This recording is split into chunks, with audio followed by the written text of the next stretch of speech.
नमस्कार मित्रों, welcome to my YouTube channel live study platform. दोस्तों, वीडियो को लाइक एवं शेयर करते रहिए और चैनल को सब्सक्राइब करना ना भूलें। आज का जो हमारा टॉपिक है उत्तोलक एवं सरल मशीनें। ठीक है, ये जनरल साइंस में है, उत्तोलक एवं सरल मशीनें। ठीक है, तो देखिए उत्तोलक आज हम जो पढ़ेंगे उत्तोलक के बारे में पढ़ेंगे। ठीक है, उत्तोलक को हम इंग्लिश में कहते हैं लीवर एंड सिंपल मशीन कहते हैं सरल मशीन को। ठीक है, तो आज हम उत्तोलक के बारे में पढ़ने हैं कि उत्तोलक क्या होता है। अब मैं आपको बता दूं कि उत्तोलक एक सरल मशीन का ही प्रकार है। क्या है उत्तोलक, क्या होता है? सरल मशीन का ही प्रकार होता है। ठीक है, तो सरल मशीन क्या होता है? सरल मशीन में आपको समझा दूं कि सरल मशीन एक ऐसी मशीन जिसके द्वारा हम कम बल लगाकर अधिक से अधिक कार्य करते हैं, उसे हम सरल मशीन कहते हैं। ठीक है, जैसे एक सिलाई मशीन हुई, एक सरल मशीन है। ठीक है, तो इस प्रकार के जैसे और हम एक तरह से मान लो जैसे हम कैंची कैंची भी क्या है, एक हम उसके माध्यम से क्या करते हैं, एक कपड़ा काटते हैं, तो वो क्या है, एक सरल मशीन का उदाहरण है। ठीक है, तो देखिए, तो ये सरल मशीन अगली नेक्स्ट हम क्लास में पढ़ेंगे, लेकिन आज हम जो पढ़ने वाले हैं वो क्या पढ़ेंगे, हम आज उत्तोलक के बारे में पढ़ेंगे। ठीक है, तो देखिए सबसे पहले चलते हैं उत्तोलक की तरफ। उत्तोलक को पढ़ने से पहले मैं आपको बता दूं उत्तोलक किस सिद्धांत पर कार्य करता है। उत्तोलक को पढ़ने से पहले हमें कौन कौन से सिद्धांत पढ़ने पड़ते हैं उसके बारे में बताते हैं। ठीक है, देखिए उत्तोलक को पढ़ने से पहले सबसे पहले हमें टॉर्क यानी घूर्णन के बारे में पढ़ना होता है कि टॉर्क क्या होता है। बल का वह प्रभाव जिसके कारण कोई वस्तु किसी स्थिर बिंदु के सापेक्ष चारों ओर घूमने के लिए स्वतंत्र होती है, घूर्ण या आघूर्ण कहलाती है। जैसे कोई वस्तु है, अब इस वस्तु पे मैंने यहाँ पे बल लगाया और ये वाला जो बिंदु है यहाँ पे, ये बिंदु मान लो ये क्या है, स्थिर बिंदु है। अभी स्थिर बिंदु के सापेक्ष चारों तरफ घूमने के लिए स्वतंत्र होती है, तो उसे हम क्या कहते हैं, आघूर्ण कहते हैं। क्या कहते हैं? आघूर्ण यानी घूर्ण यानी। ठीक है, बल के कारण क्या हो रहा है, वो वस्तु में क्या आ रहा है, घूर्णन पैदा हो रहा है, उसे हम कहते हैं आघूर्ण कहते हैं। ठीक है, इस स्थिर बिंदु को हम आलम्ब कहते हैं। क्या कहते हैं? जो स्थिर बिंदु होता है, जो स्थिर बिंदु होता है ना, ठीक है, इस स्थिर बिंदु को हम क्या कहते हैं, आलम्ब कहते हैं। इस स्थिर बिंदु को हम आलम्ब कहेंगे। बल का आघूर्ण बल तथा बल की आलम्ब से लंबवत दूरी के गुणनफल के बराबर होता है। जो आघूर्ण होता है, आघूर्ण का जो सूत्र है वो क्या है, आघूर्ण की अगर हम परिभाषा दें तो आघूर्ण होता है बल तथा बल की आलम्ब से लंबवत दूरी। जैसे मानो कि ये हमारा यहाँ पे बल लगा रहे हैं, ये क्या लगा रहे हैं, हम बल लगाया। ठीक है, तो ये हमने जो बल लगाया है, ठीक है, तो और इसकी लंबाई लंबवत दूरी कितनी है इससे इससे ठीक है, आलम से कितनी दूरी है, लंबवत एल। ठीक है, तो आघूर्ण का इसको हम डी भी मान लेते हैं, एल मान लेते हैं, डी मान लेते हैं। ठीक है, तो क्या होगा, आघूर्ण क्या होगा, बल, जो बल है, बल गुणा बल की आलम से लंबवत दूरी कितनी है, डी। इन दोनों गुणनफल क्या कहलाता है, बल आघूर्ण कहलाता है। ठीक है, इसे एम से व्यक्त करते हैं, बल को एम एफ से हम, और आलम की लंबवत दूरी उसको हम डी से व्यक्त कर रहे हैं। ठीक है, तो देखिए आघूर्ण की इकाई क्या होती है, यूनिट ऑफ मोमेंट। मैट्रिक प्रणाली में आघूर्ण की इकाई किलोग्राम मीटर होती है, क्योंकि बल को हम किलोग्राम में नापते हैं और दूरी को हम मीटर में नापते हैं। ब्रिटिश प्रणाली में पाउंड फिट होती है, ठीक है, क्योंकि बल को हम पाउंड में नापते हैं और दूरी को हम फिट में नापते हैं। और एसआई प्रणाली में न्यूटन मीटर होता है। ज़्यादातर यही पूछा जाता है कि एसआई प्रणाली में यानी इंटरनल सिस्टम अंतर्राष्ट्रीय पद्धति में आघूर्ण का मात्रा क्या होता है, न्यूटन मीटर होता है। ठीक है, और न्यूटन मीटर को हम क्या कहते हैं, जूल कहते हैं। क्या कहते हैं, जूल कहते हैं। ठीक है, देखिए आगे देखें, आघूर्ण के प्रकार होते हैं। ठीक है, आघूर्ण टाइप्स ऑफ मोमेंट, आघूर्ण दो प्रकार का होता है। पहला है धनात्मक आघूर्ण यानी क्लॉकवाइज मोमेंट। ठीक है, यदि कोई बल घड़ी की सुई की दिशा में क्रिया करता है तो वह धनात्मक आघूर्ण होता है। यानी क्या होता है, जब कोई बल कैसे करता है, घड़ी की सुई की दिशा में कार्य करता है। यानी जब किसी वस्तु में जो घूर्णन पैदा हो रहा है वो कैसे हो रहा है, घड़ी की सुई की दिशा के अनुसार हो रहा है। यानी घड़ी जैसे चल रही है उसी के अनुसार दिशा पैदा हो रहा है, उस दिशा में पैदा हो रहा है, तो जो आघूर्ण होता है वो कैसा होता है, धनात्मक होता है। ठीक है, एंटी क्लॉकवाइज मोमेंट यानी ऋणात्मक आघूर्ण, यदि कोई बल घड़ी की विपरीत दिशा में क्रिया करता है तो वह बल ऋणात्मक होता है। ठीक है, अगर क्या होता है, यानी घड़ी की जो दिशा है उसके विपरीत दिशा में बल कार्य कर रहा है। ठीक है, बल कार्य करने से जो उसमें आघूर्ण पैदा हो रहा है वो किस दिशा में हो रहा है, यानी बल यानी जो घड़ी की दिशा के विपरीत दिशा में उत्पन्न हो रहा है, तो उसे हम कहते हैं ऋणात्मक आघूर्ण। क्या कहते हैं, उसे हम ऋणात्मक आघूर्ण। यानी आघूर्ण दो प्रकार का होता है, धनात्मक और ऋणात्मक। ठीक है, ऋणात्मक। आगे बढ़ते हैं कि घूर्णन का सिद्धांत, यानी ये घूर्णन का सिद्धांत था, उसके अनुसार ही क्या करते हैं, उत्तोलक कार्य करते हैं। तो घूर्णन का सिद्धांत क्या होता है उसको पढ़ते हैं। देखिए प्रिंसिपल ऑफ मोमेंट क्या होता है, घूर्णन का सिद्धांत किसी उत्तोलक के आलम के बाएं तरफ लगे बलों के घूर्णों का योग तथा आलम के दाईं ओर लगे बलों के घूर्णों के योग के बराबर होता है। ठीक है, यानी मान लो जैसे ये हमारी कोई छड़ है, इस पे ये हमारा आलम्ब हो गया, ये ठीक है, ये आलम्ब है, इस पे एक बल इधर लग रहा है F1 और एक बल इधर लग रहा है F2। ठीक है, अब ये तो बल लग रहा है, ये तो लग रहा है घड़ी की दिशा में। ठीक है, और ये लग रहा है घड़ी की विपरीत दिशा में, ठीक है। तो देखिए यानी उत्तोलक के आलम के बाईं तरफ, यानी इधर जो लगे हुए जितने भी बल हैं उनके घूर्णों का योग, ठीक है। जो घूर्णन क्या होता है, हम घूर्णन को जानते हैं, बल इंटू बल की लंबवत दूरी घूर्णन होता है, ठीक है। तो घूर्णन का जो योग है किधर की साइड, बाईं तरफ, किसके बराबर होंगे, वो आलम के दाएं तरफ लगे गुणों के बराबर के योग के बराबर होता है, ठीक है। यही उत्तोलक संतुलन में हो, तो यदि उत्तोलक कैसा हो, संतुलन में होता है, तो ये सिद्धांत कार्य करता है, ठीक है। तो गुणन का सिद्धांत क्या कहता है कि जो बाईं तरफ और दाएं तरफ जो लगे हुए बल हैं वो आपस में क्या होंगे, बराबर होंगे, उसे हम गुणन का सिद्धांत कहते हैं। अर्थात आलम के बाईं ओर लगाए गए बलों का गुण तथा आलम के दाईं ओर लगाए बलों का गुण क्या होता है, बराबर होता है। इसको देख हम एक उदाहरण से पढ़ते हैं, देखिए। तो इस प्रकार हम इसको देखते हैं, देखिए। उसके बाद हम चलते हैं, देखिए अब उत्तोलक की तरफ चलते हैं। क्या चलते हैं, उत्तोलक की अगर तरफ हम चलते हैं कि उत्तोलक क्या होता है, ठीक है। देखिए लीवर उत्तोलक यानी यह एक साधारण दृढ़ छड़ होती है। कैसी होती है, एक साधारण दृढ़ छड़ होती है। कैसी होती है, दृढ़ मतलब मजबूत छड़ होती है, ठीक है, जो किसी स्थिर बिंदु के सापेक्ष घूमने के लिए ये स्थिर बिंदु मान लिया, इसके सापेक्ष घूमने के लिए क्या होती है, ये स्वतंत्र होती है, ठीक है। यानी अब देखिए यहाँ पर इस यानी स्थिर बिंदु को फलक्रम कहते हैं। यहाँ पे स्थिर बिंदु आएगा, क्या आएगा, स्थिर, जो स्थिर बिंदु है ये वाला, इसको हम क्या कहते हैं, फलक्रम या आलम कहते हैं। इसे हम क्या कहते हैं, फलक्रम एफ से व्यक्त करते हैं, यानी इसको हम स्मॉल एल से यानी फलक्रम कहते हैं। इसको क्या कहते हैं, फलक्रम यानी आलम कहते हैं। इसमें एक छड़ के सिरे पर बल लगाकर दूसरे सिरे से बाहर उठाया जाता है। यानी यहाँ पर हम क्या लगाते हैं, बल लगाते हैं, और यहाँ से हम क्या उठाएंगे, बाहर उठाएंगे। क्या उठाएंगे, यहाँ से डब्ल्यू यानी बाहर उठाएंगे। तो देखिए क्या है, कहने का मतलब क्या हो गया, इस प्रकार यहाँ से तो क्या बनाएंगे, बल उठाएंगे, ठीक है। और यहाँ पे हम क्या, यहाँ से बाहर उठाएंगे, सॉरी यहाँ से बाहर उठाएंगे, यहाँ से बल, तो यहाँ बल लगाएंगे तो बाहर उठाएंगे। आपने देखा होगा कि जो एक तरह से जो पट्टी पर चढ़ाने वाले लोग होते हैं, जो पट्टी चढ़ा वो क्या करते हैं, जब पत्थर काम करते हैं तो यहाँ पर नीचे की साइड ये एक तरह से यहाँ पर छड़ लगाया और यहाँ पर बाहर रखते हैं और यहाँ बल लगाकर उसको आसानी से उठा जाते हैं। तो ये उत्तोलक ही होता है। क्या होता है, एक उत्तोलक ही होता है, ठीक है। इसमें छड़ के एक सिरे पर बल लगाकर दूसरे सिरे से क्या होता है, बाहर उठाते हैं। उत्तोलक घूर्णन के सिद्धांत पर कार्य करता है। मैंने आपको बता दिया घूर्णन का सिद्धांत क्या होता है, उसके अनुसार कार्य करता है उत्तोलक, ठीक है। घूर्णन के सिद्धांत के अनुसार आलम के एक ओर लगाए गए बल के घूर्ण आलम के दूसरी तरफ लगाए गए बल के घूर्ण के बराबर होता है। ये किसका होता है, यानी घूर्णन का सिद्धांत होता है, ठीक है। और उत्तोलक घूर्णन के सिद्धांत पर कार्य करता है। ये क्वेश्चन में आता है कि उत्तोलक किसके सिद्धांत पर करता है, घूर्णन के सिद्धांत पर कार्य करता है, ठीक है। तो देखिए इसके बारे में पढ़ते हैं। देखिए अब देखिए माना ये फलक्रम है, ये स्थिर बिंदु है, स्थिर बिंदु को हम फलक्रम कहते हैं, आलम कहते हैं। और दूसरी तरफ क्या है, यहाँ पर एक हमने लोड लगा रखा है, एक तरफ से तो हम लोड उठा रहे हैं और दूसरी तरफ हम क्या लगाते हैं, एफर्ट यानी बल लगाते हैं, ठीक है। अब जो एफर्ट से लेकर के फलक्रम की जो दूरी है उसे हम कहते हैं एफर्ट आर्म, ठीक है। और जो लोड से लेकर के यानी जो भार से लेकर और आलम तक की दूरी है उसे हम कहते हैं लोड आर्म यानी भार भुजा कहते हैं। इसे कहते हैं हम प्रयास भुजा, क्या कहते हैं, इसे हम प्रयास भुजा कहते हैं हिंदी में। इसे कहते हैं हम भार भुजा, क्या कहते हैं, भार भुजा कहते हैं, ठीक है। ये भी उत्तोलक है, ये भी क्या है, एक यहाँ से आता कि ये क्या है, उत्तोलक वाली छड़ है, ठीक है। सी बिंदु इस पर क्या है, आलम्ब है, ये क्या है, आलम्ब है फलक्रम। ए सी प्रयास भुजा यानी जो ए सी है यहाँ से आता क्या है, वो प्रयास भुजा है यानी एफर्ट आर्म है। और बी सी क्या है, ये लोड आर्म यानी भार भुजा है, ठीक है। तो देखिए आगे चलते हैं। अब आगुण सिद्धांत के अनुसार क्या कह रहा है कि जो प्रयास इंटू प्रयास भुजा बराबर लोड इंटू लोड भुजा, ठीक है।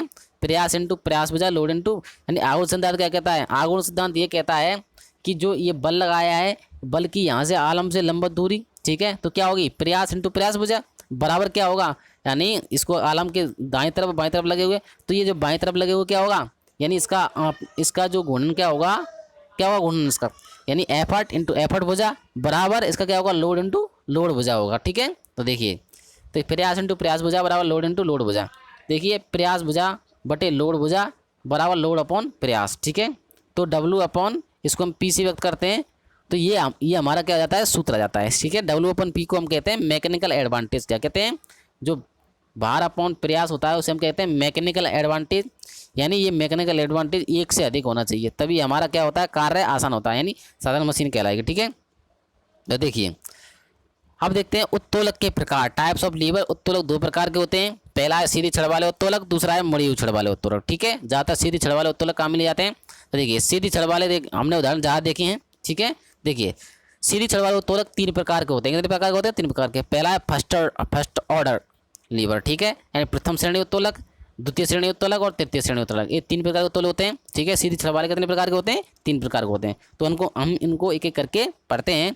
सबसे पहला है हमारा फर्स्ट ऑर्डर लीवर, ठीक है, यानी प्रथम श्रेणी उत्तोलक के बारे में पढ़ते हैं। इस प्रकार के उत्तोलक में आलम, प्रयास और लोड के बीच रखा जाता है। जो इस प्रकार के उत्तोलक में क्या होता है, जो फलक्रम होता है वो यानी जो भार और प्रयास के बीच में होता है, यानी उन दोनों के बीच में होता है। यहाँ से यहाँ तक ये प्रयास भुजा कहलाएगी क्योंकि प्रयास यहाँ कार्य करता है, और यहाँ से यहाँ तक लोड भुजा यानी भार भुजा कहलाएगी क्योंकि यहाँ पे लोड कार्य कर रहा है। ठीक है, तो इसे हम कहते हैं कौन सा, प्रथम श्रेणी। यानी प्रथम श्रेणी उत्तोलक में क्या होता है, यानी प्रथम श्रेणी उत्तोलक में इस प्रकार मानते हैं कि यहाँ पर प्रथम श्रेणी उत्तोलक में जो फलक्रम आलम होता है वो बीच में होता है, एक तरफ क्या होता है एफर्ट, एक तरफ क्या होता है लोड होता है, उसे हम कहते हैं प्रथम श्रेणी उत्तोलक। ठीक है, अब इसके उदाहरण कौन कौन से हैं देखिए।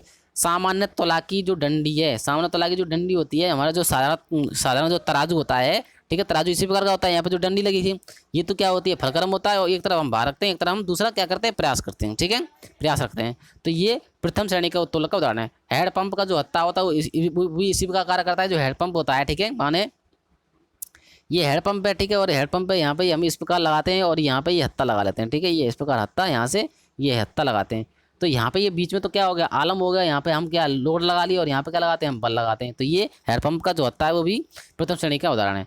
क्लॉ हैमर, जो हमारा जो कील उखाड़ने वाला जो हैमर हथौड़ा होता है वो क्या होता है, वो भी किसका उदाहरण होता है। ठीक है, क्लॉ जो हैमर होता है वो इस प्रकार होता है, क्लॉ जो हैमर है वो इस प्रकार होता है। ठीक है, ये अब यहाँ पे क्या होता है, यहाँ तो हम क्या लगाते हैं, यहाँ हम इधर से यहाँ पे जो लगेगा वो बल लगेगा, क्या लगेगा, बल, और यहाँ बीच में क्या है, फलक्रम है, यहाँ पर लोड होगा। ठीक है, तो इस प्रकार ये क्लॉ हैमर भी प्रथम श्रेणी का उदाहरण है। और उसके बाद कैंची। ठीक है, अब जो कैंची होती है वो किस प्रकार होती है, हम मान लीजिए ये कैंची है। ठीक है, ये इस प्रकार ये कैंची हो गई।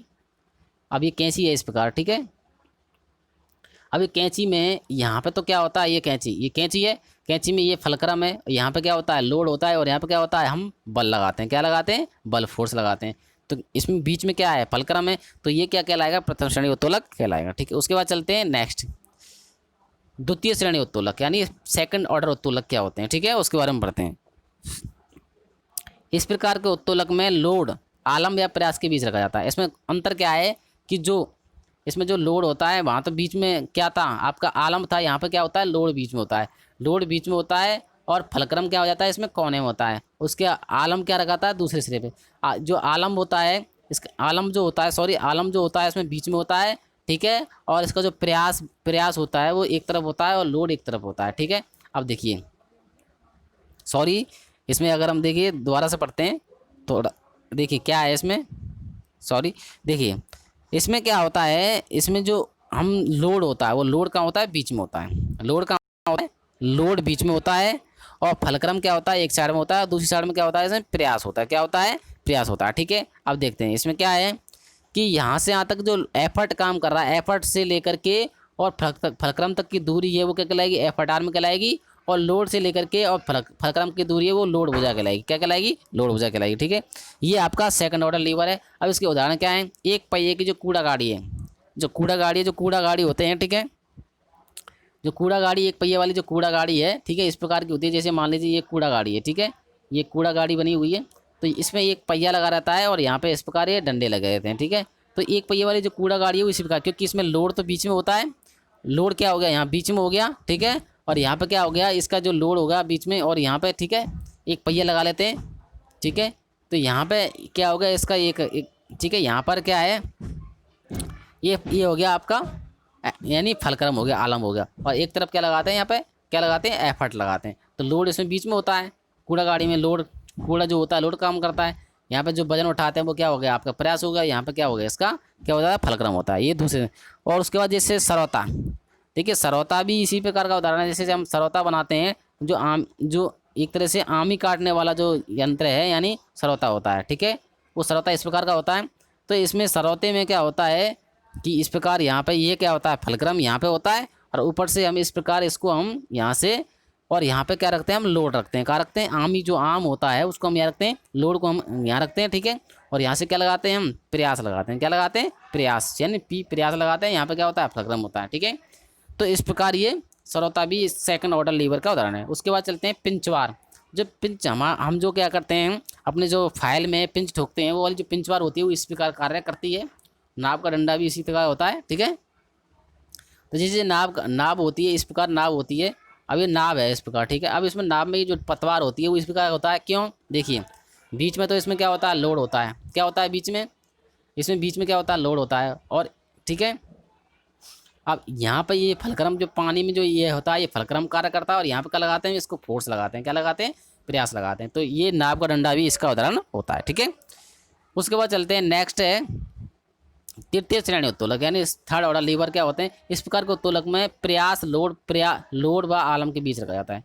इसमें क्या होता है, वहाँ तो क्या होता है, लोड बीच में था, लेकिन यहाँ पे प्रयास बीच में होता है, यानी जो एफर्ट होता है, प्रयास होता है, वो बीच में होता है, और फलक्रम साइड में होगा, और लोड एक साइड में होता है, दूसरी साइड में। ठीक है, और प्रयास से लेकर के प्रयास तक की जो यानी आलम तक की दूरी है, वो प्रयास भुजा कहलाएगी। ठीक है, और लोड से लेकर के आलम तक की दूरी है, वो लोड भुजा कहलाएगी। इसमें जो लोड भुजा होती है वो क्या होती है, बड़ी होती है, और प्रयास भुजा छोटी होती है। ठीक है, जैसे चिमटा होता है, चिमटा इसी का उदाहरण है, थर्ड वाला लीवर का जो चिमटा होता है। ठीक है, यानी चिमटे में लोड बाहर रखा जाता है, और यहाँ पे साइड में क्या होता है, ये इस प्रकार का ये चिमटा है। ठीक है, ये चिमटा उदाहरण होता है। ठीक है, तो यहाँ पे लोड रखते हैं, यहाँ पे हम फलक्रम यानी प्रयास लगाते हैं, बीच में प्रयास होता है। ठीक है, और यहाँ पे क्या होता है, ये फलक्रम होता है। उसके बाद मनुष्य का हाथ। ठीक है, जो मनुष्य का हाथ भी इसी का उदाहरण है, और लीवर यानी सेफ्टी बाल होता है, वो इसी का उदाहरण होता है। ठीक है, तृतीय श्रेणी उत्तोलक के उदाहरण होते हैं। उसके बाद चलते हैं नेक्स्ट है मुड़ी हुई छड़ वाला उत्तोलक। कौन सा, मुड़ी हुई छड़ वाला उत्तोलक। सीधी छड़ वाले पढ़ लिए, उसके बाद मुड़ी छड़ वाले पढ़ते हैं, यानी ठीक है, कर्व लीवर। इसमें छड़ बीच में से मुड़ी होती है। इसमें छड़ क्या होती है, जैसे इसमें दिख रहा है, यानी बीच में कैसी हो रही है, मुड़ी हुई है, परंतु यह घूर्णन के सिद्धांत पर ही कार्य करता है। इसमें उत्तोलक के दोनों भुजाओं के बीच 0 से 180 डिग्री के बीच का वांछित कोण होता है, यानी जो इनके बीच जो कोण होता है उत्तोलक की भुजाएं, उनके 180 डिग्री तक का, यानी 0 से लेकर 180 डिग्री तक कोण का भुजा इसमें कोण होता है। ठीक है, इसका उदाहरण है जैसे बेल क्रैंक लीवर होता है। ठीक है, जिसमें भुजाएं 90 डिग्री पर कोण पर मुड़ी होती है। जो ये बेल क्रैंक लीवर का उदाहरण है, तो इसमें जो ये भुजाएं वो कितने डिग्री पर मुड़ रही हैं, 90 डिग्री पर। ठीक है, तो ये जो इस प्रकार का यहाँ पे क्या हो रहा है, यहाँ बाहर कार्य कर रहा है, यहाँ पे क्या कर रहा है, प्रयास कार्य कर रहा है, और बीच में क्या है, फलक्रम है। ठीक है, तो इस प्रकार का जो ये सिस्टम है, ये क्या कहलाएगा, आपका मुड़ी हुई छड़ वाला उत्तोलक कहलाएगा। ठीक है, उसके बाद चलते हैं लीवर सेफ्टी वाल्व। ठीक है, ये तृतीय श्रेणी उत्तोलक का उदाहरण है। ठीक है, तो लीवर सेफ्टी वाल्व क्या होता है, देखिए चित्र में एक लीवर सेफ्टी वाल्व दिखाया गया है, जिसमें पीए एक लीवर है। ठीक है, ये पीए यहाँ से यहाँ तक क्या है, एक लीवर है। ठीक है, तथा एफ पर आलम्ब है, एफ क्या है यहाँ पर, आलम्ब है, और वी सेफ्टी वाल्व है, वी क्या है यहाँ पर, सेफ्टी वाल्व है। ठीक है, और भार का दाब ऊपर की ओर कार्य करता है। ये जो भार है यहाँ पे, इसका जो भार दार ऊपर की ओर कार्य कर रहा है। ठीक है, लीवर का जी बिंदु नीचे की ओर, जी बिंदु कहाँ पर है, नीचे की ओर है, और बाल का भार भी नीचे की ओर कार्य करता है। बिंदु ए पर डब्लू लटकाया गया, बिंदु ए पर क्या लगाया, लटका डब्लू यानी भार लटकाया गया है, जो कि नीचे की ओर कार्य करता है। इस प्रकार जब बाल खुलने की ओर होता है, ये जो बाल होता है, ठीक है, जो बाल खुलने की ओर होता है, तो आलम से भाप के दाब का पूर्ण घूर्ण से सभी बलों के घूर्ण के बराबर होता है। ठीक है, तो कैसे होता है, जब ये बाल खुलने की तरफ होता है, तो क्या होता है, जब खुलने की तरफ होता है, तो आलम के जो भाप है, जो आलम यहाँ पे, यहाँ पे क्या होता है, यहाँ पे साइड में क्या है, आलम कार्य कर रहा है, ये आलम है, और बीच में क्या होता है, इसमें एफर्ट होता है, क्या होता है, एफर्ट होता है। ठीक है, और यहाँ पर लोड लग रहा है। तो ये तृतीय श्रेणी उत्तोलक का उदाहरण है, यानी थर्ड ऑर्डर लीवर का उदाहरण है। ठीक है, तो लीवर सेफ्टी वाल्व तीसरे प्रकार के उत्तोलक का उदाहरण होता है। तो इसमें क्या होता है, ये एफर्ट क्या काम कर रहा है बीच में। ठीक है, जब एफर्ट यहाँ पे काम करता है, तो ये जो आलम के जो यहाँ पे आलम के जो भाप का, आलम पे क्या लग रहा है, भाप का दाब लग रहा है, तो ये भाप का जो दाब का जो गुण है, वो सभी बलों के गुण के बराबर होता है। ठीक है, तो ये लीवर सेफ्टी वाल्व होता है। उसके बाद चलते हैं विभिन्न श्रेणी के उत्तोलक मशीनों के संयुक्त रूप में प्रयोग किए जाते हैं। आप कई से जैसे first order, second order, third order, अगर इनको हम संयुक्त रूप में उपयोग लें, तो कोई ना कोई हम क्या है, एक हम संयुक्त रूप में हम क्या कर सकते हैं, कुछ एक तरह से हम निर्माण कर सकते हैं। जैसे मान लीजिए उदाहरण के लिए प्रथम व द्वितीय श्रेणी के उत्तोलक को संयुक्त रूप से हम टाइपराइटर का, यानी एक हम टाइपराइटर बना सकते हैं। किसके द्वारा, हम अगर हम पहला प्रकार का और दूसरे प्रकार का हम उत्तोलक जोड़ देते हैं, तो उन दोनों के संयुक्त रूप से टाइपराइटर बनता है। तथा मोटरसाइकिल जो ब्रेक प्रणाली में विभिन्न प्रकार के श्रेणी उत्तोलक काम में लिए जाते हैं। तो आज अपने उत्तोलक पढ़ लिए थे। अब मैं आपको बता दूं तो थोड़ा सा कि जो फर्स्ट ऑर्डर लीवर है, ठीक है, और सेकंड ऑर्डर लीवर है, और थर्ड ऑर्डर लीवर है, ठीक है, थर्ड है। अब इनको याद करने का सूत्र है FLE, ठीक है। यानी इसमें क्या होता है, फर्स्ट ऑर्डर में जो फलक्रम होता है, जो आलम होता है, बीच में होता है, और इसमें जो लोड बीच में होता है सेकंड ऑर्डर लीवर में, ठीक है, और थर्ड ऑर्डर लीवर में क्या होता है, एफर्ट बीच में होता है, ठीक है। तो इसमें क्या होता है, आलम बीच में होता है, क्या होता है, आलम, इसमें भार बीच में होता है सेकंड में, और इसमें क्या होता है, प्रयास बीच में होता है, ठीक है। इस प्रकार हम याद कर सकते हैं, ठीक है। इस प्रकार हम उत्तोलन को पढ़ सकते हैं पूरा, इसमें से 1-2 क्वेश्चन निश्चित आ जाते हैं एग्जाम में। ठीक है दोस्तों, लाइक एवं शेयर करते रहिए। धन्यवाद दोस्तों, जरूर।